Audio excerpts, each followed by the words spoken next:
Mistress CEO के प्यार पर भरोसा करके उसके घर आई ताकि अपनी डोमिनेंस दिखा सके। उसने गलती से सीईओ की मां को उसकी वाइफ समझ लिया। न सिर्फ उसने उस औरत को ओल्ड और अगली कहकर इंसल्ट किया, बल्कि एक बैंक कार्ड निकाला जिसमें $3 करोड़ थे और कहा कि तुरंत सीईओ के पास से दूर हो जाओ। तभी उस औरत को पता चला कि उसका बेटा उसकी सप्लीमेंट्री कार्ड से मिस्ट्रेस को सपोर्ट कर रहा था ताकि वो अपनी वाइफ को मिस्ट्रेस से डील करने में हेल्प कर सके। औरत ने इनडायरेक्टली अपनी स्टेटस को सीईओ की वाइफ के रूप में कंफर्म किया। फीलिंग रॉन्ग्ड, उसने कहा कि उसकी मदर इन लॉ उसे सबसे ज्यादा प्यार करती है, इसलिए मिस्ट्रेस कभी भी इस घर की असली लेडी नहीं बन सकती। मिस्ट्रेस ने धमकी दी कि फ्यूचर में ये घर सिर्फ सीईओ का होगा और उसने पूरी तरह से सीईओ की मां को इग्नोर कर दिया। वो खुद को ही घर की असली मालकिन मानने लगी। उसने औरत को कहा कि 3 दिन के अंदर घर खाली कर दे। नॉइज सुनकर बटलर तुरंत वहां आया। औरत ने उसे सिग्नल दिया कि उसकी असली आइडेंटिटी सीक्रेट रखी जाए। मिस्ट्रेस के जाने के बाद औरत ने बटलर को ऑर्डर दिया कि उसकी बहू के अकाउंट में $5 करोड़ ट्रांसफर कर दे। उसने बहू को कहा कि फिलहाल विदेश चली जाओ और वापस मत आना। उसने ठान लिया था कि अपनी बहू के लिए मिस्ट्रेस को एक अच्छा सबक सिखाएगी। इधर मिस्ट्रेस भागकर सीईओ के कान में मीठी बातें फूंकने लगी। सीईओ वैसे भी हैबिचुअली इररिस्पॉन्सिबल था। जो भी उसे खुश कर दे वो समझता था कि वो उसके साथ सच में सिंसियर है। उसने मिस्ट्रेस को बिना शर्त पैम्पर किया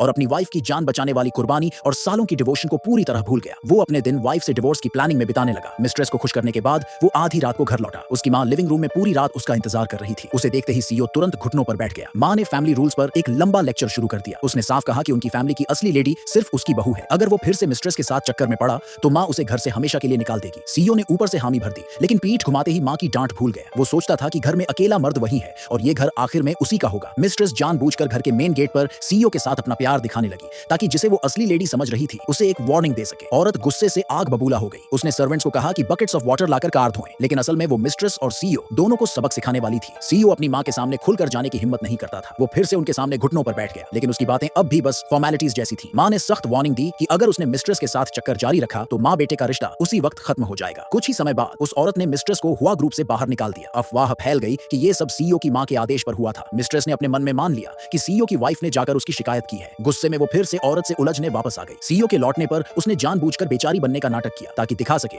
कि सीईओ किसकी ज्यादा परवाह करता है। सीईओ ने जल्दी से अपनी मां को उठाया और उल्टा उन्हें डांट दिया कि वो उसकी मोहब्बत को तंग कर रही है। मिस्ट्रेस को सपोर्ट करने के लिए उसने गुस्से में कहा कि वो घर छोड़ देगा। मां ने चेतावनी दी कि अगर वो गया तो फिर कभी वापस मत आना। सीईओ को पूरा भरोसा था कि हुआ फैमिली का अकेला वारिस वही है और उसे लगा कि मां बस गुस्से में बोल रही है। बिना डर के वो मिस्ट्रेस को लेकर चला गया, लेकिन उसे क्या पता उसके जाते ही मां ने आदेश दे दिया कि उसकी सारी एसेट्स वापस ले ली जाएं। उन्होंने ये भी तय कर लिया कि फैमिली बैंक्वेट में अपनी बहू को हुआ फैमिली का वारिस घोषित करेंगे। सीईओ को इसकी कोई खबर नहीं थी। उल्टा वो मिस्ट्रेस के लिए मां से भिड़ने की सोच रहा था। उसने मिस्ट्रेस को वो ब्रूच भी दे दिया जो हुआ फैमिली की असली लेडी का सिंबल था। उसका इरादा था कि बैंक्वेट में हुआ फैमिली की विरासत अपने नाम कर ले और फिर वाइफ से डिवोर्स कर ले। मिस्ट्रेस के दिल में फिर भी थोड़ी बेचैनी थी, लेकिन सीईओ ने कह दिया कि अगर मां ने अपोज किया तो वो मां और वाइफ दोनों को हुआ ग्रुप से बाहर कर देगा। कुछ ही समय बाद मिस्ट्रेस सीईओ की मां से मिलने पहुंची। उसका प्लान था कि मौके का फायदा उठाकर फ्यूचर मदर इन लॉ को इंप्रेस कर ले, लेकिन जैसे ही उसने उनकी तरफ मुड़कर देखा वो पूरी तरह स्टन्ड रह गई।